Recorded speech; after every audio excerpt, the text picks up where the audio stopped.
നമസ്കാരം കുട്ടികളെ. ഇന്ന് നമ്മൾ ഓഗ്ഡൻ നാഷ് എഴുതിയ this is going to hurt just a little bit എന്ന കവിതയാണ് പഠിക്കാൻ പോകുന്നത്. ഈ കവിതയുടെ പ്രധാന ആശയം മനസ്സിലാക്കാൻ ഞാൻ നിങ്ങളെ സഹായിക്കാം. ആദ്യം കവിതയുടെ സവിശേഷത എന്താണെന്ന് നോക്കാം. സാധാരണയായി കവിതകൾ ഗൗരവമേറിയ വിഷയങ്ങളെക്കുറിച്ചാണ് സംസാരിക്കാറ്. എന്നാൽ ഈ കവിതയിൽ തമാശ നിറഞ്ഞ കാര്യങ്ങളാണ് പറയുന്നത്. ഹാസ്യത്തിനുവേണ്ടി കവി അതിശയോക്തി എന്നൊരു വിദ്യ ഉപയോഗിക്കുന്നു. നമുക്ക് കവിതയുടെ ഉള്ളടക്കത്തിലേക്ക് കടക്കാം. ദന്തഡോക്ടറുടെ കസേരയിലിരിക്കുന്ന ഒരു വ്യക്തിയുടെ അനുഭവമാണ് കവിതയുടെ വിഷയം. ഈ അനുഭവം വളരെ അസുഖകരമാണ്. ദന്തഡോക്ടറുടെ കസേരയിൽ മായ തുറന്നിരിക്കുന്നത് കവിക്കിഷ്ടമല്ലെന്ന് കവിതയുടെ ആദ്യ ഭാഗം പറയുന്നു. കവിക്ക് ശാരീരികമായും മാനസികമായും വേദന നൽകുന്ന ഒരു കാര്യമാണ് ദന്തചികിത്സ. ദന്തഡോക്ടറുടെ കസേരയിലിരിക്കുമ്പോൾ നെഞ്ചിൽ താടിയെല്ല ഉറച്ച് സ്വയം നിയന്ത്രിക്കാൻ ബുദ്ധിമുട്ടാണെന്ന് കവി പറയുന്നു.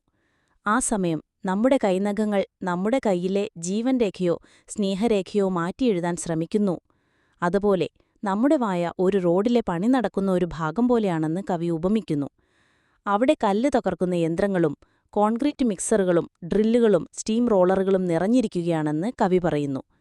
പല്ല് പോളിഷ് ചെയ്യുകയാണെന്ന് പറയുമ്പോൾ അവ നശിപ്പിക്കപ്പെടുകയാണോ എന്ന് കവി ഭയപ്പെടുന്നു. ദന്തഡോക്ടർ ഒരു കണ്ണാടി ഉപയോഗിക്കുമ്പോഴാണ് കവിക്ക് ഏറ്റവും കൂടുതൽ ഭയം തോന്നുന്നത്. കാരണം കണ്ണാടിയിലൂടെ കാണുമ്പോൾ ഇടതുവശം വലതുവശമായും തിരിച്ചും തോന്നാം. അതുപോലെ ദന്തഡോക്ടർക്ക് പിശക് സംഭവിക്കുമോ എന്ന് കവി ഭയപ്പെടുന്നു. ചികിത്സ കഴിഞ്ഞ ശേഷം ദന്തഡോക്ടർ വായയുടെ അകത്തൊരു പദാർത്ഥം പുരട്ടുന്നു.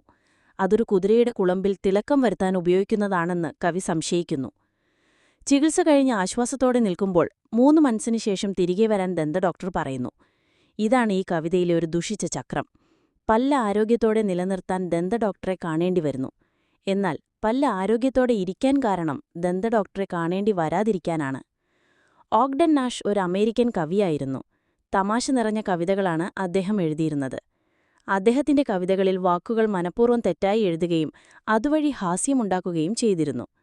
അദ്ദേഹം ഉപയോഗിക്കുന്ന അതിശയോക്തി നിറഞ്ഞ പ്രയോഗങ്ങൾ കവിതകൾക്കൊരു പ്രത്യേക ഭംഗി നൽകുന്നു.